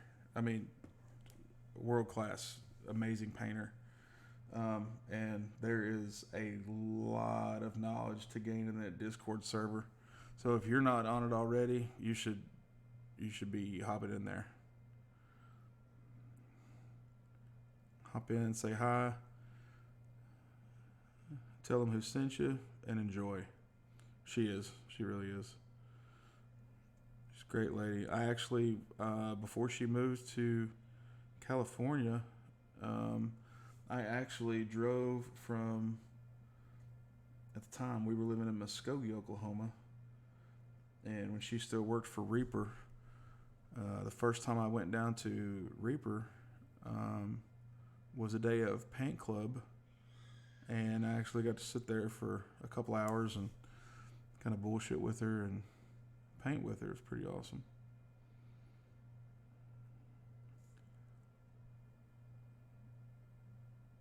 I don't know if anybody took over the Saturday paint clubs at Reaper anymore, or even if they still do them. I'd say a lot of that got shut down with that which shall not be mentioned.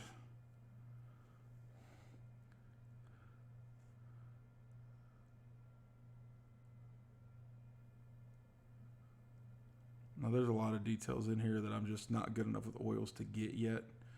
There's some little ties and rings and things in there that these 4 little pieces are going on. But I do kind of like the way that turquoise looks with that. I think it looks pretty good. We'll go ahead and let's not stick it in there. Let me sit this down for a second before I just mess it up. We're going to get...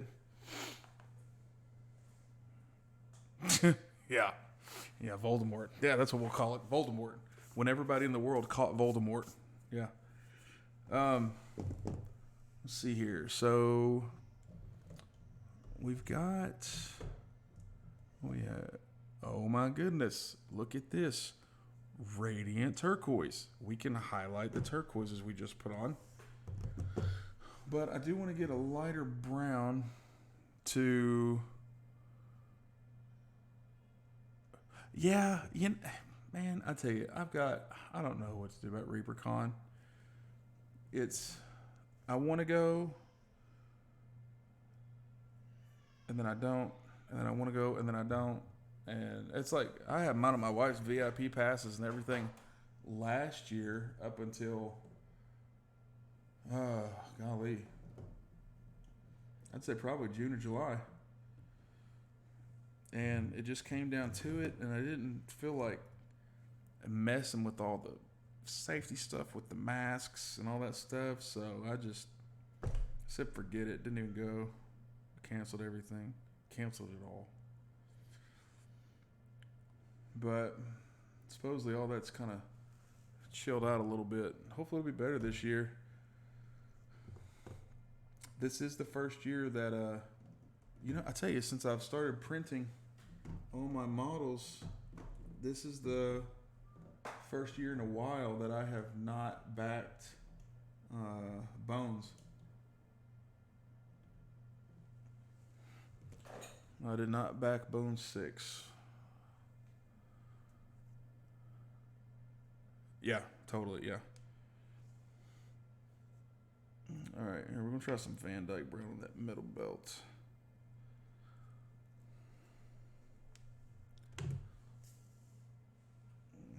I mean, I like Reaper models and stuff, but, I mean, it's not, I don't know, it's too easy for me to print models now.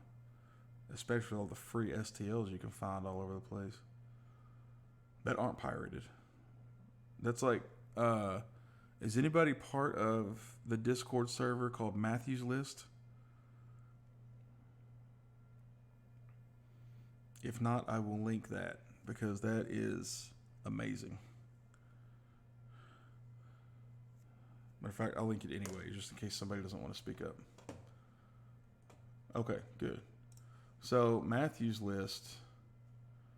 Okay. Matthew's List. He does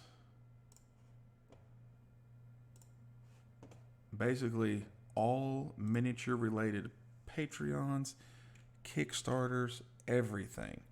Doesn't and it's the most well put together server of that type I've ever seen. I mean, it's really badass.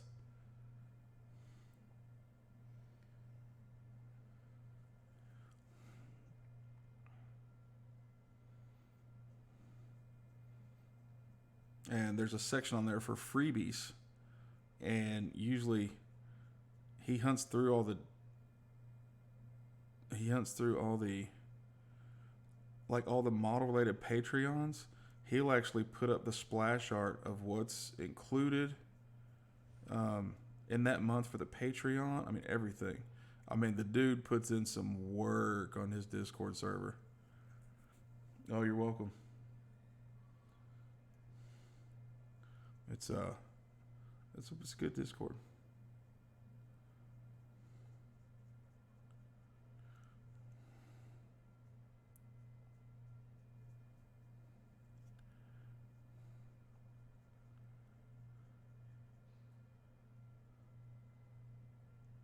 Oh, you're welcome. You're welcome. Enjoy. I'm looking at that server multiple times a day. I wasn't doing anything really spectacular off camera. I was just coloring in the belt. Now I have to find a lighter brown. I think we'll do with the ochre. I think we're going to try highlighting everything with the ochre. Do we have ochre out? We got ochre out. That's another way I waste a lot of paint, is because I'll put the same color out multiple times because I forget it's out there. But life goes on. Man, I'm getting out of all my small filberts. Alright, so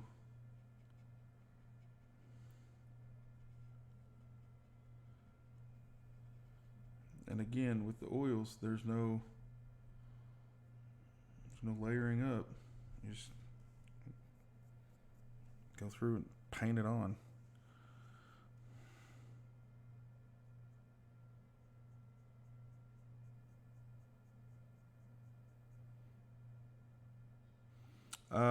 Yes, I use odorless mineral spirits. Indeed. But if it gets too bad, then I use the Winsor & Newton brush cleaner and restorer.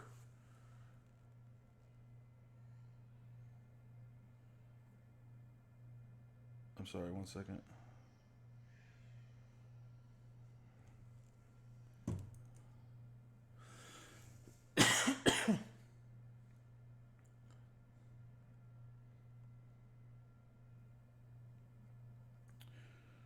My parents are asking about the grandson that came in. But yeah, literally this is what I have. I mean, like when I get done painting, like I've got 1, 2, 3, 4, 5, 6, 7, 8, 9, 10, 11, 12, 13, 14, 15, 16, 17, 18, about 20 brushes here that I've been using. And I'll literally just take off the cap, dump them all down in there, let them sit there, pull out the first one, clean it, and they just sit in the odorless mineral spirits while I pull them out, clean them, and then I throw them in a cup. And that's it. And then if it's real bad, then I'll do the Winsor & Newton stuff.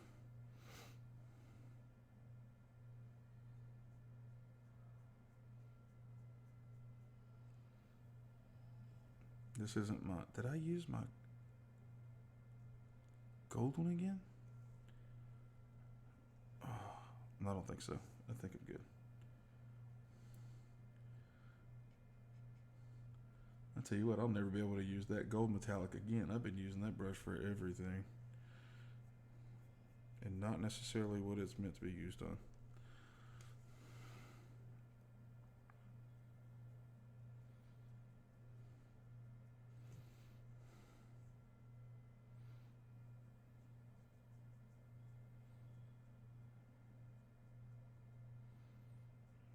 And highlight that a little bit.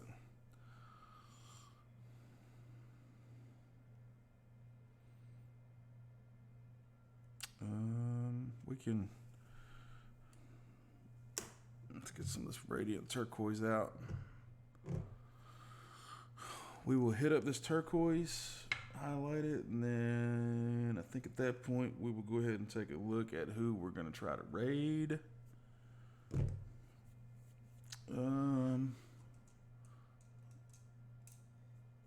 that's kind of big. Goodness, that brush is crusty. Holy cow, that one's about ready for the trash. Man, I need to give me some more. Whoops. Dang, I knocked the shit out of the camera. There we go. Alright, so...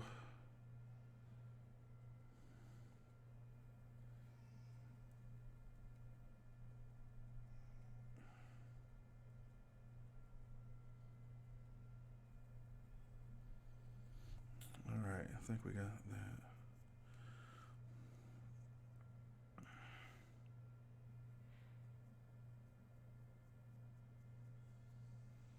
That got gunked up quick.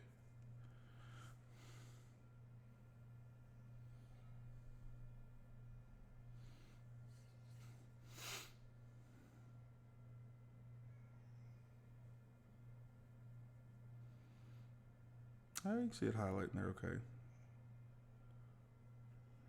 I've seen worse.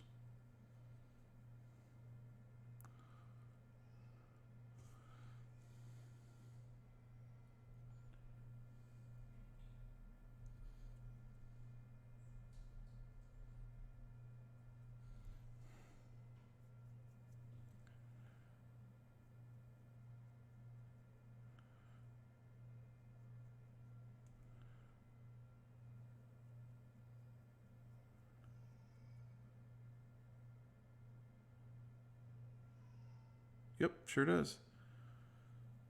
Yep, none of it's dry. Absolutely none of it's dry. But that's where you have to pay attention to the thick and the thin. And you automatically kind of start off with thin just because of the nature of the beast with the pre-glaze. So once you get that on, you pretty much go undiluted or unthinned oil paints. And then once you get all those down, then you can start working. That's too small. Hold on. Get a bigger brush for that. And then you just alternate back and forth. Thick, thin, thick, thin, thick, thin. As long as you can keep track of how many layers you've put down, then you can get it done.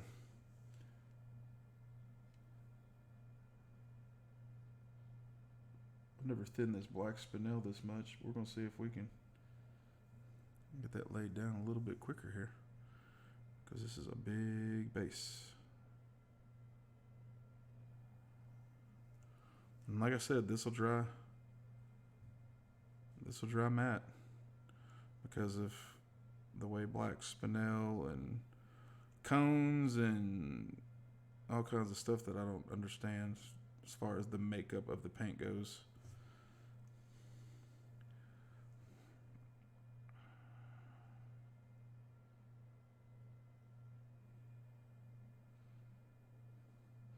And another good thing about oils too is if, let's say there was a place on here, I don't think there's actually a bad one to use as an example, but let's say there was a spot on here where I just had a bunch of brush strokes, right? Then I could give this a day or two to settle and then go back in with a clean brush and actually smooth out those brush strokes, which is an awesome property of the oils. All right. Well, I think that's it for today. We didn't do too bad. Made it this far in 2 hours. I personally couldn't have made it this far with acrylics in 2 hours. But I'm sure there are people out there that could. And then we'll give this a couple days to settle, and then I'll probably pop back in some acrylics, do a little bit of refining, work on the eyeballs, stuff like that, and see what's going on. Hey, thank you, Chilean Beef Farmer. McWeasel, thank you for stopping in. It's a good time. You are very welcome. But that's it for this time. And I might be streaming later in the week. I'm not sure. If I don't stream during the week, then I think today was pretty much getting me back on track for my normal Sundays at 2. Oh, me too. Me as well. So if nothing gets posted up anytime during the week as, kind of an impromptu to hop on and paint, then I'd say pretty much safe to say I'm back on Sundays at 2 for the normal schedule. Look, that's already drying. So when you thin something down enough, an oil paint down, it's already drying. Okay, good. Yeah, I work 6 to 2:30 during the week, so I'm usually streaming. I don't know, if I stream during the week, I start about 3:30 and go for a couple hours. It's usually an impromptu thing. But I will tell you, let me give y'all a sneak peek real quick for next Sunday, okay? I've already got it lined up. I've been waiting, and it's going to happen next Sunday. Next Sunday, we're doing Tyrael. Super stoked about this one. So, be sure and 3:30. Okay, yeah, I'm Central too, so yeah. So, I have to reprint him. Oh my God, he's broke. Oh, sadness. I didn't even realize he had fell. I bet you my son knocked him over and stood him back up and didn't tell me. But he's old enough to beat because he's 27. He turns 28 this year, so I can get on him. Oh, it's missing. Oh, man. I'll have to print another one. We'll see. So, one way or another, Tyrael's getting done next Sunday, so we'll have it ready by then. It's all good.